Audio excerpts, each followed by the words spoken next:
اللهم صل على محمد طب القلوب ودوائها وعافية الأجساد وشفائها ونور الأبصار وجلائها وعلى آله وصحبه وبارك وسلم. بسم الله أوله وآخره. Nabi Isa alayhi salam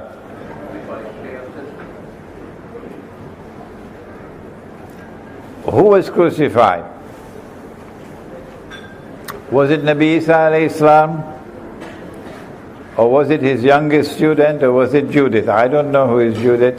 Dr. Umar Zai will have to tell me who is Judith. However, my answer is no one was crucified. Because I don't buy the theory of the jumbo jet coming out of the Vatican. I don't buy the theory of substitution.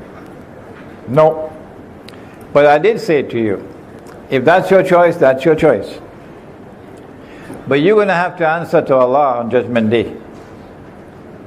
Because only Allah can do it. He is fa'alul lima yurid. You were saying that Allah caused someone else to take on the appearance of Nabi Isa alayhi salam. And that person was crucified who was innocent of ever having made a claim to be the Messiah. It's an act of injustice. So if you want to hold on to the theory of substitution, that's your choice, but you're going to have to answer on Judgment Day. I reject the theory of substitution, and I hope you respect my choice. So my choice is no one was crucified. No one was crucified.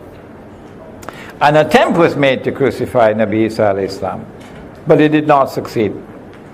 And I explained to you why it did not succeed, what it is that actually happened. What is your basis for believing? I can't answer all these questions. I'll need a whole one day to answer all of these questions, okay? So I have to choose. What is your basis for believing that Nabi Isa alayhi salam and Dajjal in person and Imam al-Mahdi about 20-30 years away from now? Is it just the Lake of Galilee? I actually stick my neck out. And in the process, I become vulnerable to being attacked. When I make this prognosis, when I make this calculation, the reason why I'm saying 20 to 30 years from now is because I don't want you to believe that it's 200 or 300 years from now. That's why.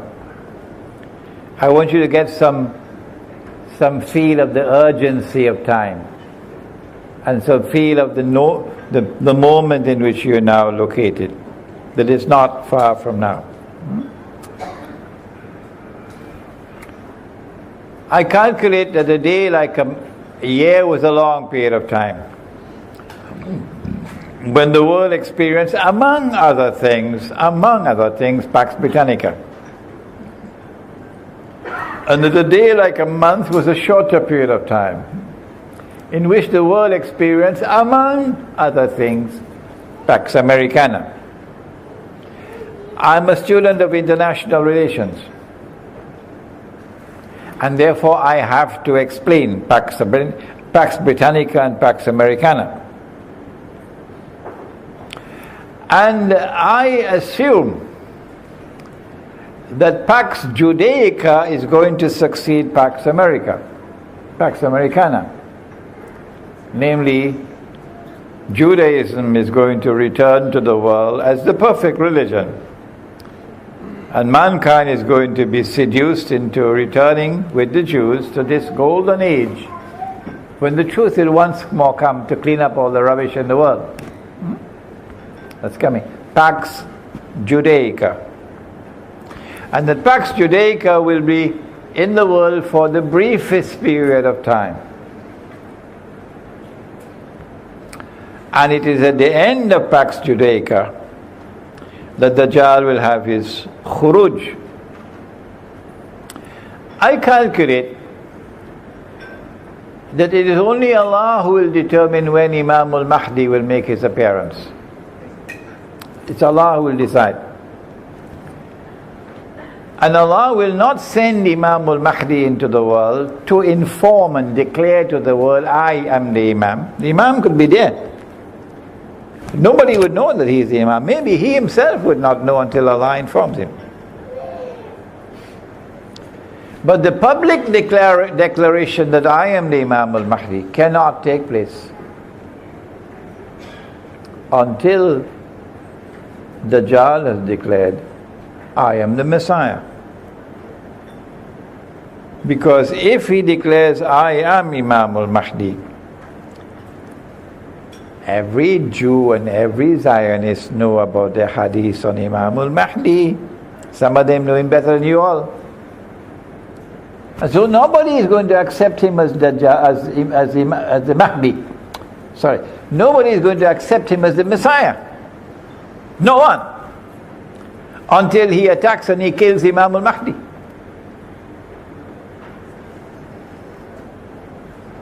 Because here is the man who declared, I am the Mahdi. And this man has come out of Medina, not Istanbul and Ankara. You know the one out there who declares he is the Imam al-Mahdi? And this man has stood up at the Kaaba and declared, I am the Mahdi. And the army has attacked him from Sham, and the earth has sunk down and the army has been swallowed, confirming this is the Imam al-Mahdi. So no one will accept Dajjal as the true Messiah until he attacks and he kills Imam al-Mahdi, which he can't do. So for me, my choice is to believe that the declaration of the advent of Imam al-Mahdi cannot come until Dajjal has declared himself to be the Messiah. Only after that would the Imam declare himself to be the Imam. Okay. And so the question now remains is, how much time do we have left before Dajjal will declare to be the Mahdi, to be the Messiah? And therefore, how much time do we have left before Israel will rule the world for a day which is like a week, during which time two important things must occur. Number one is the Malhama, and number two is the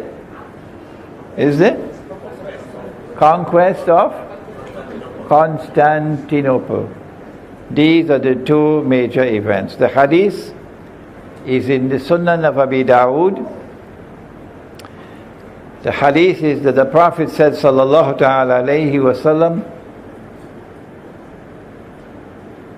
he said, Umranu Bayt al-Maqdis kharabu Yathrib. At that time, when Bayt al-Maqdis or Jerusalem is going to be built up, flourishing, center stage, Yathrib will be in a state of desolation.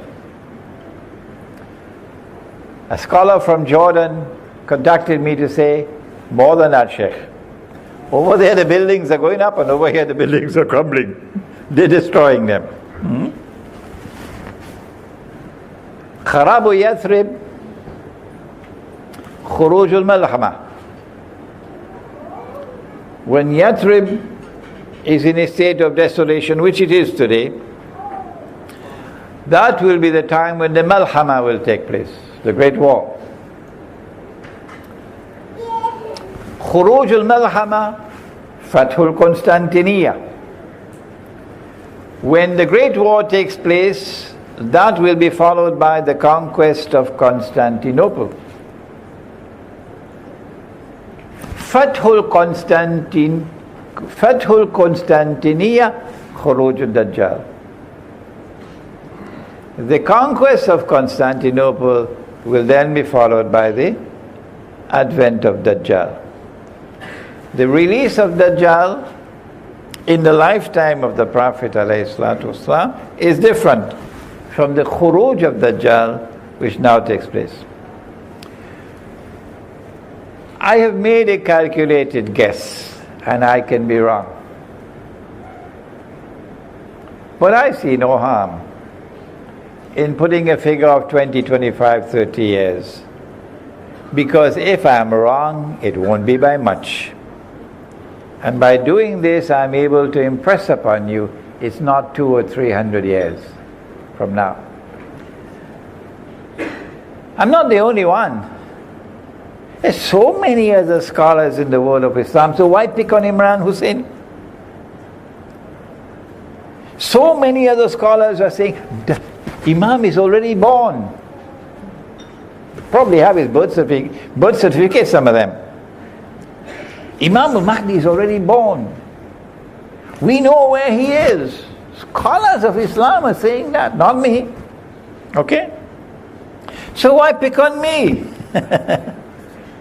I am saying about 20, 25, 30 years from now as a calculated guess. In order to impress upon you, it's not a long time from now. Regarding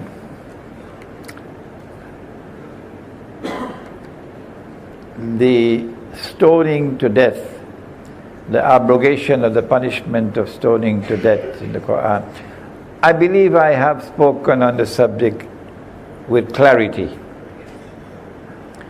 And I do also have a lecture on the subject on YouTube. The punishment for adultery in the religion of Abraham alayhi salam. So I'm not going to entertain any more questions on the subject of abrogation for zina. Please refer to that lecture of mine. How now to the more interesting questions now. I know you've asked a lot of questions about methodology, about muhkamat and mutashabihat and all of these things. But these questions have been answered, and I can continue to answer them in my lectures and in my books. How do we go back to the true model of an Islamic state? And how can we restore the Sunnah economy? If you study Ilmu Akhirul Zaman, you will study Dajjal. And when you study Dajjal, you will better be able to recognize his shirk. There's a hadith which is quoted in the Musnad of Imam Ahmad that it will be more difficult to recognize his shirk than it would be to recognize a black ant on a black rock in the darkness of the night. Okay? Very difficult. I say, and there's a chapter of Jerusalem in the Quran which deals with the subject, that the modern model of a state which came out of Western Europe, not Eastern Europe, out of Western civilization, the modern model of a state, for which the Khilafah state had to be destroyed. That modern model of a state, the modern secular state, is built very firmly on the foundations of shirk. It no longer recognizes Allah as Al-Malik, the sovereign. The state is Al-Malik. It no longer recognizes Allah as Al-Hakam, the supreme lawgiver.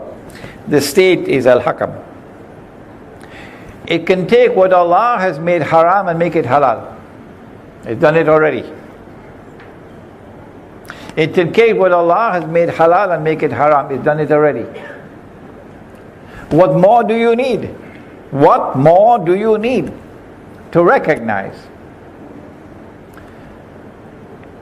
that when you vote in the elections for the modern secular state, you are validating Dajjal's model of a state. You are entering into shirk. And 999 out of every 1,000 in Akhiru Zaman are going into the hellfire. Sorry for raising my voice there, but that is Sahih Bukhari.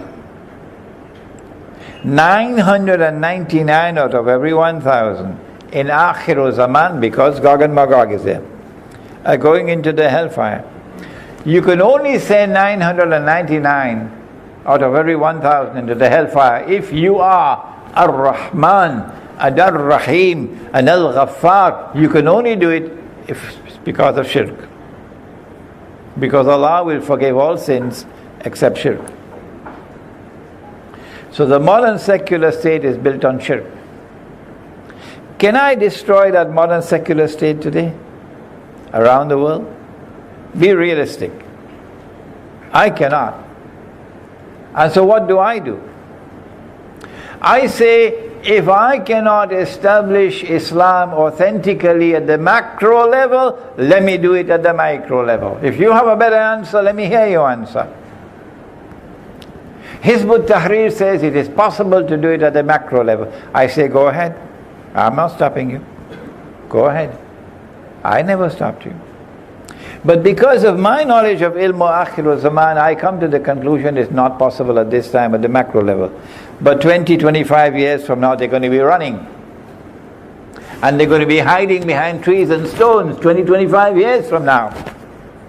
When Imam al-Mahdi returns, he's going to be our Imam. كَيْفَ أَنْتُمْ إِذَا نَزَلَ عَلَيْكُمْ نُمَرِيَمْ وَإِمَامُكُمْ مِنْكُمْ. So the Khilafah is returning. The Khilafah state is returning. It is a state which recognizes Allah as Al-Malik, like Holy Israel. It recognizes Allah as Al-Hakam, the supreme lawgiver, as Holy Israel. And what Allah has made haram, the Khilafah state enforces as haram. And what Allah has made halal, the Khilafah state enforces as halal. That is coming. And it will come with Imam al-Mahdi. But my position is, because Gog and Magog control power in the world, it cannot come before that. So if I cannot establish Allah's deen, iqamatud deen, if I cannot establish it at the macro level, then I say at least let me establish it at the micro level. And that's the Muslim village. Questions from the third session. We got 24 minutes left. A question on Islamic finance, and we have some of you who have come specially for Islamic finance. So methodology can wait. What is the role of Islamic finance in the study of ilm akhir zaman? We have people here who are doing their PhDs in Islamic finance, and some are doing their masters in Islamic finance. So we have some interesting participants here today. I think that's the biggest battleground of all, finance. Because Dajjal is attacking on two fronts, both Riba. He's attacking through the banking system. And you should read John Perkins' Confessions of an Economic Hitman. And you should read that book written by the British Sheikh. What's the name of the Sheikh? William Shakespeare. What's the name of the book? Merchant of Venice. It's the best book on riba you could ever read. Because sometime when the money lends you money on interest, he does so because, as Shakespeare so beautifully put it, it's your pound of flesh that he wants. John Perkins has explained it. Sometimes they lend you money on interest so they can become rich at your expense. But other times they lend you money on interest so that they can enslave you. That is one of the part of the subject. But that's not the monetary economics. That's not the finance. The other part of the subject is the finance part, where the International Monetary Fund prohibits the use of gold as money. Allah has made the dinar halal. He mentions the dinar in the Quran. And the dinar is not made of paper. A dinar is of gold. If Allah makes something halal and you make it haram, what is that sin called? It's called shirk. Why are you afraid to say so? If Allah makes something halal and you make it haram, that is shirk. And if I follow you in what you have done, then I also commit shirk. The International Monetary Fund, set up so skillfully by the Zionists, through Bretton Woods, the Bretton Woods Conference of upstate New York, the International Monetary Fund prohibited the use of gold as money in order to pave the way for the monetary system of bogus and fraudulent paper currencies to take control of the world. That system of bogus and fraudulent paper currencies have been used to bring about the most massive transfer of wealth in human history. The most massive and unjust transfer of wealth in human history, from the unsuspecting masses to a global predatory, blood-sucking elite. Somebody just reminded me, Sheikh, you used to use this language 10 years ago. And that massive transfer of wealth is still taking place. And yet you're going to apply to the IMF for a loan on interest? And don't you have any sense? My book entitled The Gold Dinar and Silver Dirham, Islam and the Future of Money, is only 50-something pages long. Deliberately so. So you have no excuse for reading it, for not reading it. What do we do?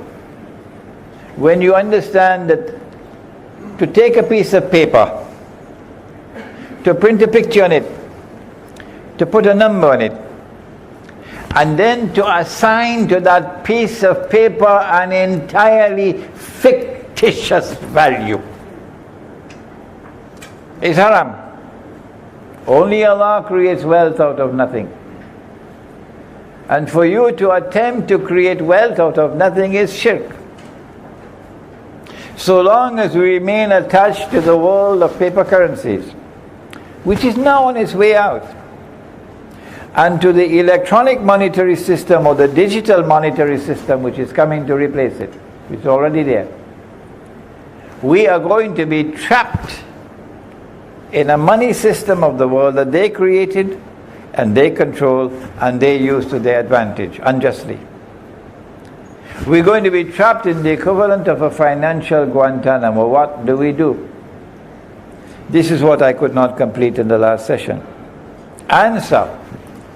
When you know that you have abandoned the Quran and the Sunnah, make tawbah. Tawbah means to turn around. And return to the Quran and to the Sunnah that you've abandoned. The dinar is in the Quran. Somebody should tell Bank Negara that for me, please. The National Bank. The dirham is in the Quran. So return to the dinar and the dirham. And returning to the dinar and dirham means returning to it in your pocket, not in a vault in some bank. and use the dinar and dirham for buying and for selling. So if you want to build a hut in our Muslim village, you'll have to pay for it with dinar and dirham. So that hut would be halal. Is it possible for you to have a market in which you can use dinar and dirham for buying and selling? They won't allow it. Not in the cities. I don't think it's possible. But in the remote countryside, in a Muslim village, I say yes, it is possible. At least try it. So at least we will be trying at the micro level to return to Islam. We will be trying at the micro level to be a people who will be sincerely following the Quran and Sunnah. At least at the micro level. And if we are not allowed to do that in a remotely located village and they send the army and the police against us, we're going to hide in a mountain. But we're not going to give up Islam. We prefer to hide in a cave in a mountain, but we're not going to join your godless society. This is the price you have to pay if you want to hold on to Islam. Would you kindly explain to us how could those in power attack the currency in order to make those who have it poor? When they created the monetary system of paper currencies, the money that you now have in the world is money which does not have intrinsic value. The value of the money is not inside the money. No. The value of the money that Allah gave to us is intrinsic. It is value created by Allah. So if you want to rob me, you're going to have to come and put your hand in my pocket and take my money out of my pocket. But if I'm using money which does not have intrinsic value, then they can manipulate the value of that money by remote control. You know how you turn on your television? You don't have to go anymore and touch some knob on the television. You can sit on your sofa and there's a little machine and you press a knob and the television goes on.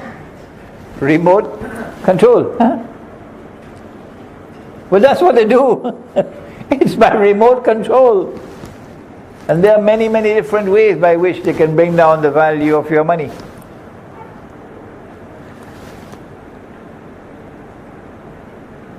And as they attack you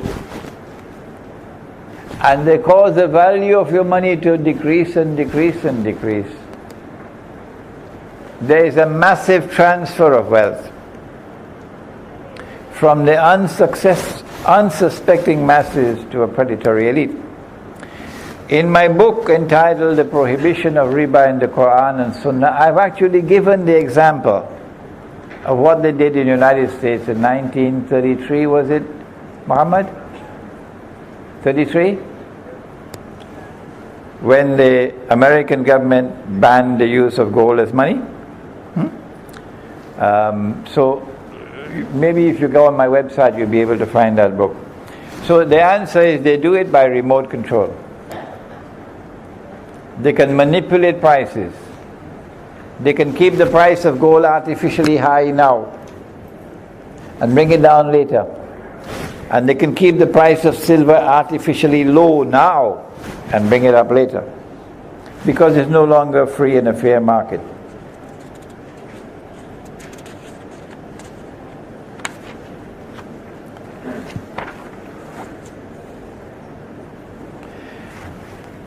What's the explanation of the present political situation in the Middle East and what's going to happen next? Why have the Zionists and the media worked together to kill the revolution in Bahrain, but to allow it to take place in Egypt and Libya? Egypt did not experience a revolution. Egypt experienced an uprising. and the uprising made way for what is known as musical chairs to change one and replace him by another. Yeah, that's what happened in Egypt. And many Egyptians are now beginning to realize we were taken for a ride. The political situation in the Middle East now, as I mentioned earlier, is that an Arab Spring has occurred, which we anticipated 10 years ago. And the Arab Spring has occurred in order to give to Israel, eventually, casus bellum,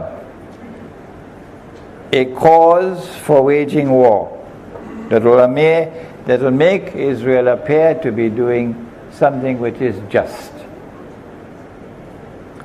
The Arab Spring is meant to bring to power Islamic movements, Islamic governments, and then make these Islamic movements and Islamic governments appear to be agents of terrorism. And then get the world to be frightened and scared. And when you control the media, it's not too difficult. That Islam now menaces the world. Mankind is being menaced by Islam. When Israel and the Zionists succeed in brainwashing mankind, and you know Dajjal has his army of warriors, don't you? Dajjal's warriors are those so-called mujahideen who have eyes and yet cannot see. So when Dajjal tells them, rise up and fight, they go to Syria and they fight. When Dajjal tells them, rise up and fight, they go to Libya and to fight. Dajjal's warriors. When Dajjal's warriors take over the areas around Israel, then the media will be able to portray these as bloodthirsty Muslims who pose a great threat to mankind.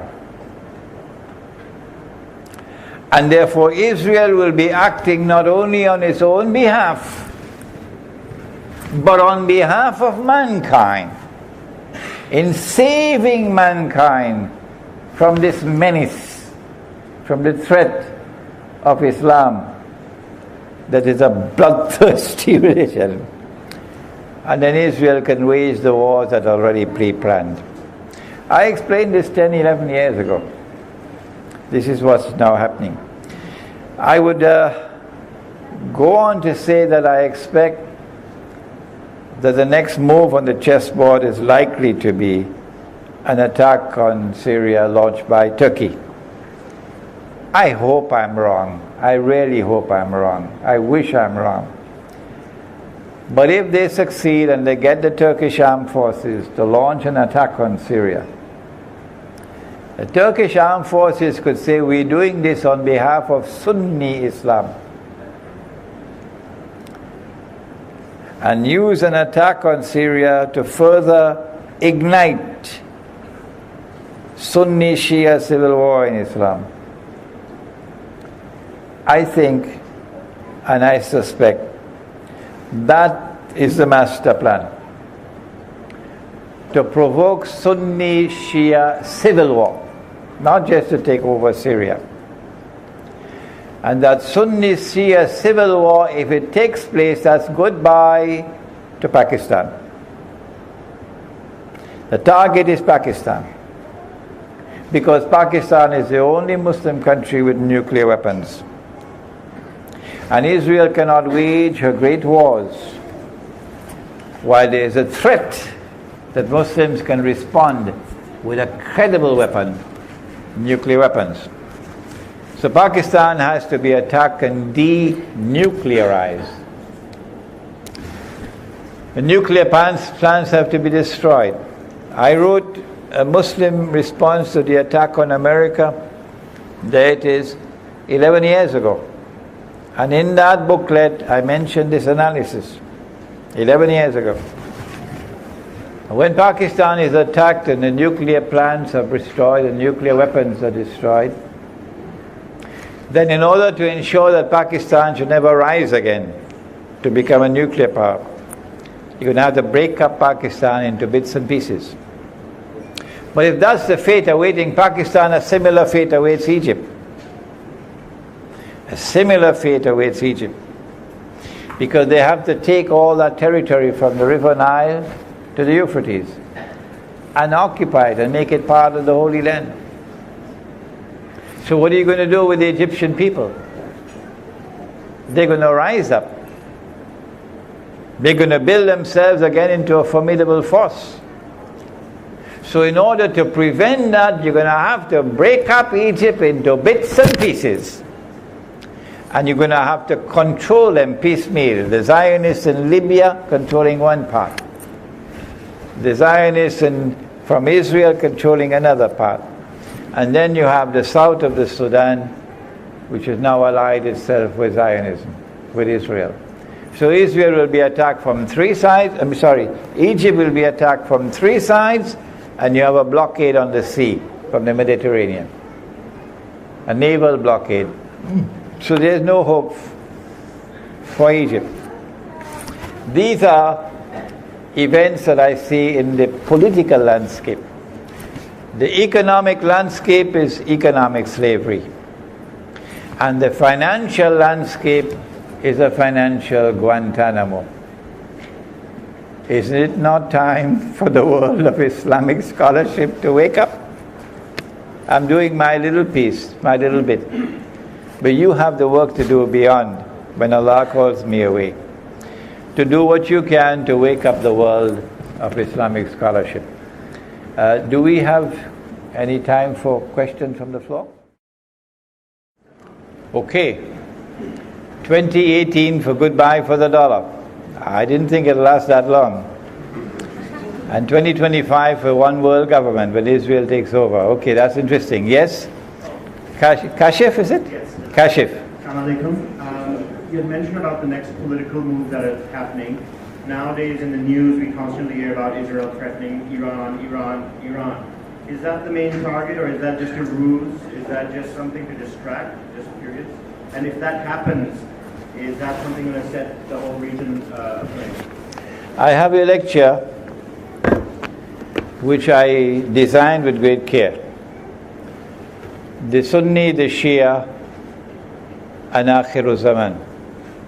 It's on YouTube, on my website, in which I have looked at the origin of the Shia movement. And I did it very carefully, and I did it with very courteous language. Very courteous language, yeah. Yes. And I did point out that someone took them for a ride when they came with this theory of hereditary succession, and that the leadership role is restricted to the family of the Prophet ﷺ.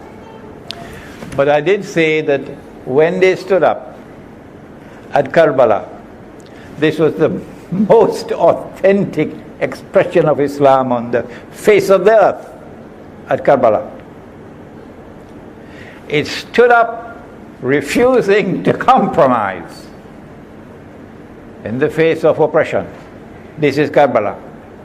And there's unfinished business on the battlefield of Karbala. And when Imam al-Mahdi comes, that unfinished business will be finished. So I paid the utmost tribute to those who died at Karbala. But their sacrifice was hijacked.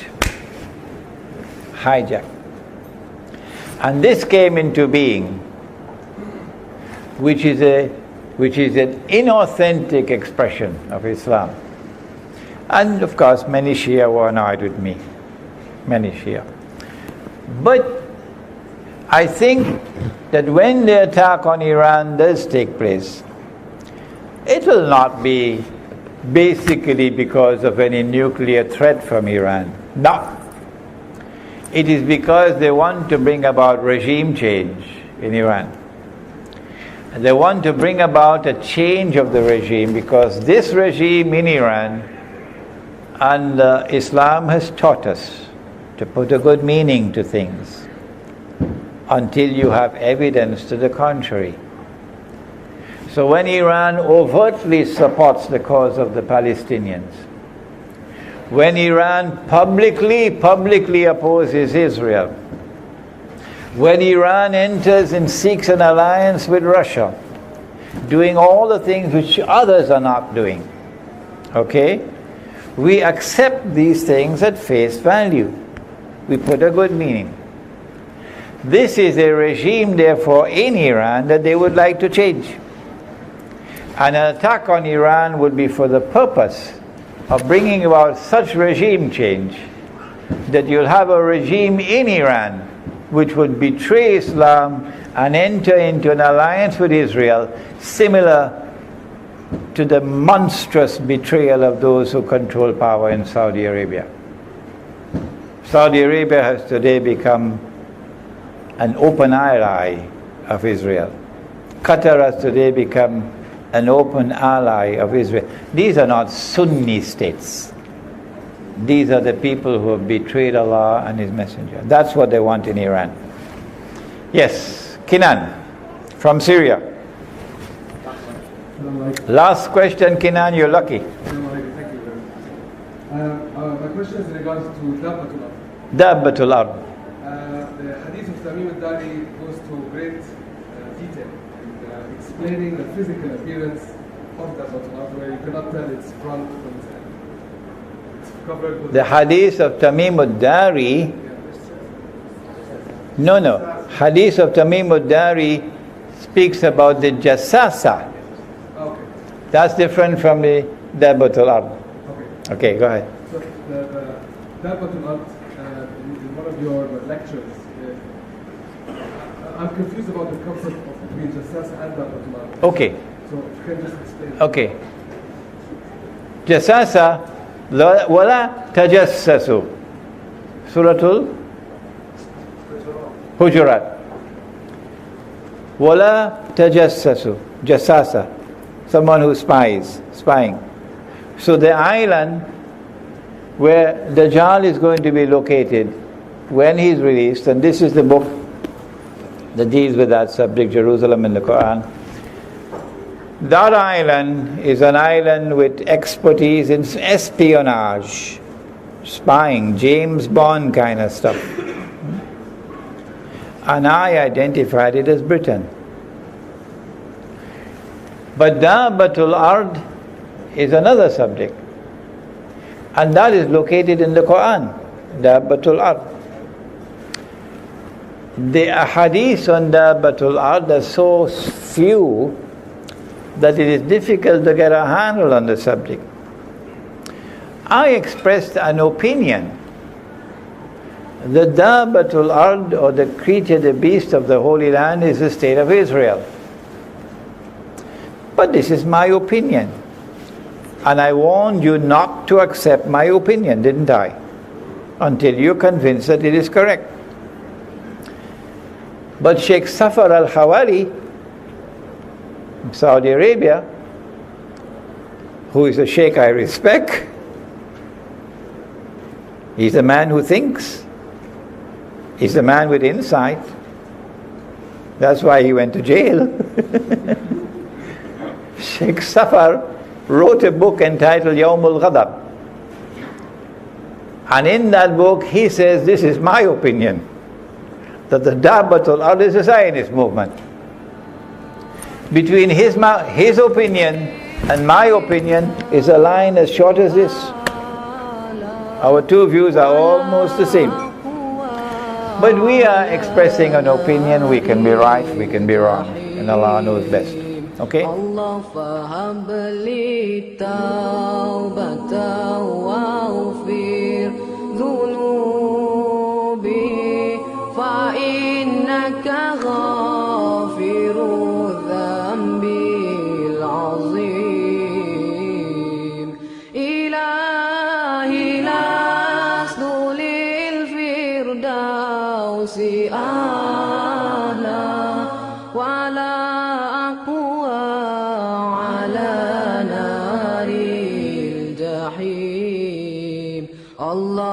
فهب لي توبة واغفر ذنوبي فإنك غافر الذنب العظيم. Tuhanku, aku tidak layak untuk syurgamu, tetapi aku tidak pula sanggup menanggung siksa nerakamu. Dari itu kurniakanlah ampunan kepadaku, ampunkanlah dosaku. Sesungguhnya Engkaulah pengampun dosa-dosa besar. Tuhanku, aku tidak layak untuk syurgamu, tetapi aku tidak pula sanggup menanggung siksa nerakamu. Dari itu kurniakanlah ampunan kepadaku, ampunkanlah dosaku. Sesungguhnya Engkaulah pengampun dosa-dosa besar. Ilahi lastu lil firdausi a'la wala aqwa ala naril jahim. Allah fahab li taubatan waghfir dhunubi fa innaka ghafiru dhanbil azim. Ilahi lastu lil firdausi a'la wala aqwa ala naril jahim. Allah fahab li ta'ala